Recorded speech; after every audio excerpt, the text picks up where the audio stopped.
Hi friends, this is Lauren Taylor. Thank you so much for joining me in my craft room today. I'm grateful to have you here.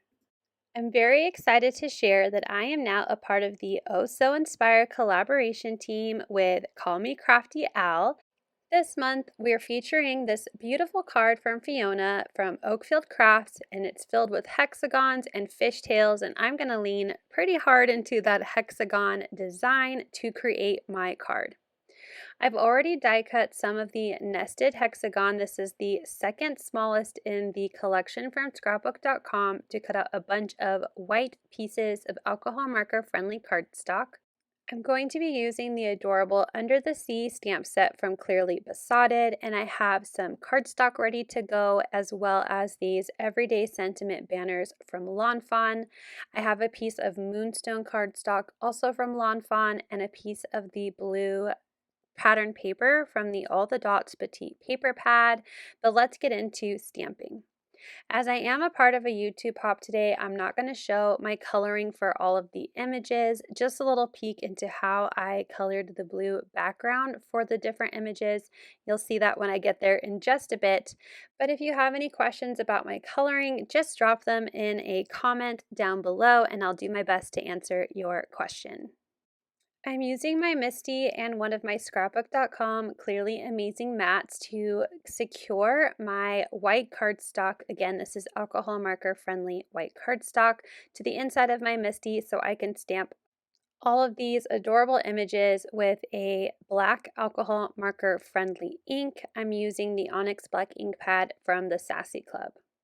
Now again, I'm going to color my images off camera, but I did zoom in just a bit here so you can see how I am coloring the blue around my images.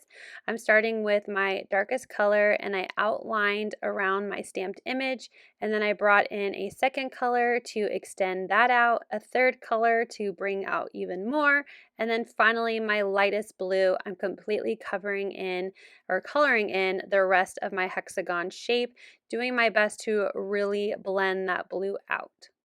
After I finished coloring in my images and colored the blue ocean scene around them, I'll go ahead and fussy cut out my ocean floor. I'm just cutting around the alcohol marker coloring I did to create my ocean scene.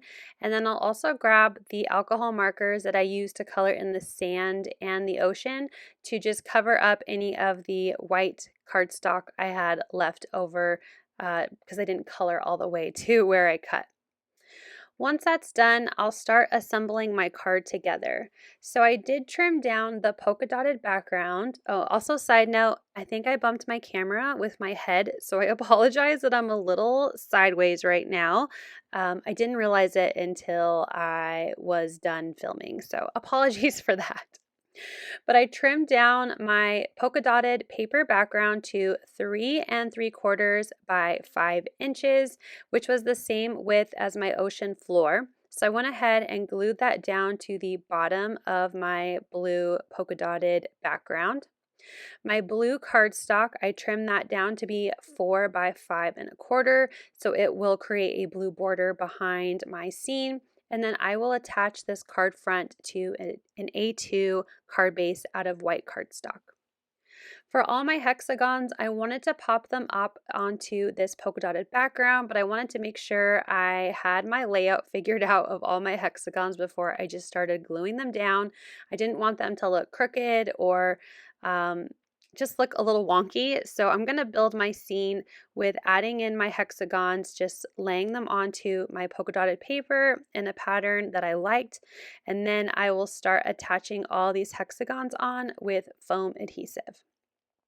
So while you follow along as I add all of these little hexagons to my card, I just wanted to talk a little bit about today's hop. Down below, you will find a link to watch this month's collaboration team playlist. Now, I know this has been different for previous hops in the past, hence previous, but instead of using a hashtag, you'll be able to find all of the videos from all of the creators in a playlist. So make sure you head down to my description to find the link to the playlist in case this is your first stop on the hop. I'm so excited to see how everyone else on the collaboration team was inspired by Fiona's card.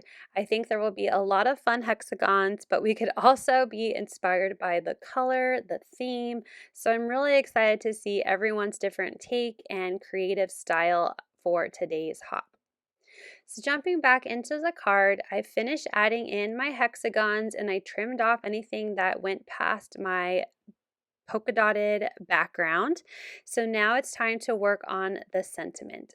So I thought I would follow the inspiration from the card and create a fishtail banner. So I'm going to grab my Lawn Fawn Everyday Sentiment banner dies and I'm going to die cut the largest one out of that same Moonstone cardstock that I'm using to layer my background. I'll go ahead and run that through my die cut machine and then I'm going to emboss my sentiment on white. I was looking at my card, and while I think the light blues match pretty well together, I wanted to add in a little bit of that dark blue, so I thought embossing my sentiment with white and then bringing in some darker blue ink to do a little bit of embossed resist on this banner would be the way to go. So I have it in my MISTI and I added my anti-static powder. I'm going to stamp my sentiment a couple times thanks to the MISTI and make sure I have that ink really saturated on my cardstock. I use a coffee filter to be my catch-all for my embossing powder, so I'll go ahead and add white embossing powder in a super fine to add the powder to my sentiment. The sentiment has a very thin font, so I like to use super fines for the style of sentiments. I warmed up my heat gun and now I'm melting that embossing powder down, and once it has cooled, I'll grab my distress ink in broken china and I'm going to test it first on a part that I know I'll cut off to make sure I like the colors layering on each other. I'm pretty happy with it, so I'll go ahead and grab a larger blending brush and I'm going to add that ink to the bottom part of my sentiment, making sure to cover my embossed sentiment just a bit. And when I'm happy with how much ink is on there, I'll use a cloth to remove the excess ink from the embossing powder. As embossing powder is made from little tiny particles of plastic, it's a glossy texture to be able to wipe off that excess ink. I decided also to do the same ink color on my background, so I do it going about halfway up the cardstock and just on the edges, since that's all you're going to see when I layer everything together. I'm really liking how my card is coming together, so we'll go ahead and finish up the assembly. I'm going to trim down my sentiment banner because I'm going to have it tucked behind the hexagon with my cute little yellow starfish. So I'm going to trim off the excess that I don't need and use liquid adhesive to glue it down. And that's mostly because I know that I probably won't get it perfectly placed the first time. So using liquid adhesive just gives me that little bit of wiggle room to make sure my banner will fit and is placed so it's kind of centered to that hexagon and straight. Once I'm happy with the placement, I'll go ahead and grab my big adhesive runner so I can attach this panel to my blue cardstock background, and then again that will attach to a top folding A2 card base that I cut out of some sturdy white cardstock. I will want to add a little bit of extra fun to the card. So once I'm all done adhering all of these layers together, I'll go ahead and grab a pops of color. I decided to go with a glitter pops of color, so it's going to be a little hard to see on camera, but it is the Frozen Flurry color from scrapbook.com, which is kind of a pale blue glittery color. I thought it would just complement and look nice layered on the bubbles, as well as some of the blue polka dots on the pattern paper background to give them more of a bubbly look. Once I'm all done adding in the different pops of color, I'll go ahead and tap on the inside of my card. And I like to do that because it creates more of a domed enamel dot look rather than the Hershey Kiss look that sometimes they can get when they are squeezed out of the squeeze bottle.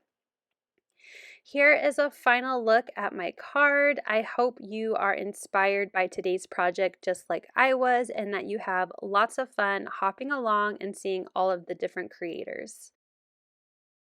Thank you so much for watching. I hope you'll click like, and if you're new here, I hope you'll subscribe and come back.